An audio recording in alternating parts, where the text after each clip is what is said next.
మోడీ గారు కనీసం నీళ్లు మట్టని ఇచ్చిపోయాడు. ఈ రోజు పిల్లలకు చాక్లెట్ ఇచ్చినట్టు అవమానపడండి. అక్కడ అవమానం కావాలి ఆంధ్రప్రదేశ్ ప్రజల్ని. ఈ రోజు మోడీ గారు, చంద్రబాబు నాయుడు గారు, పవన్ కళ్యాణ్ గారు ముగ్గురు కలిసి ఆంధ్ర ప్రజలు అవమానం. ఈ రోజు కేవలం వాళ్ళ దగ్గర సాగిలు పడిపోయి ఆంధ్ర యొక్క ప్రజల యొక్క ఆత్మగౌరవాన్ని తాకట్టు పెట్టేటువంటి దుర్మార్గం ఉన్నటువంటి వ్యవస్థ ఈ రోజు ఈ కూటమిలో ఉన్నటువంటి వాళ్ళు ముందుకెళ్తా ఉన్నారు. దమ్మే ఉంది మీకు?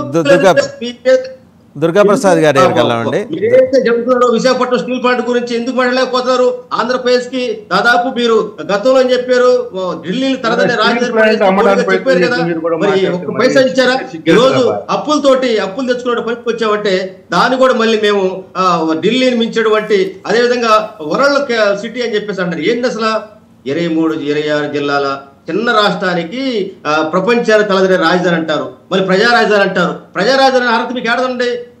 5 ఏదైతే జోన్ 5లో పేదలకు ఇల్లు ఇస్తే ఇక్కడ పేదలు ఉంటే ఇక్కడ మీకు సోషల్ ఇన్బ్యాలెన్స్ వచ్చిందని చెప్పేసి అయిద్దని చెప్పేసి మీరు జోన్ 5 రద్దు చేశారు కదా. ఎట్లా ప్రజా రాజధాని ఇది? కేవలం కొంతమంది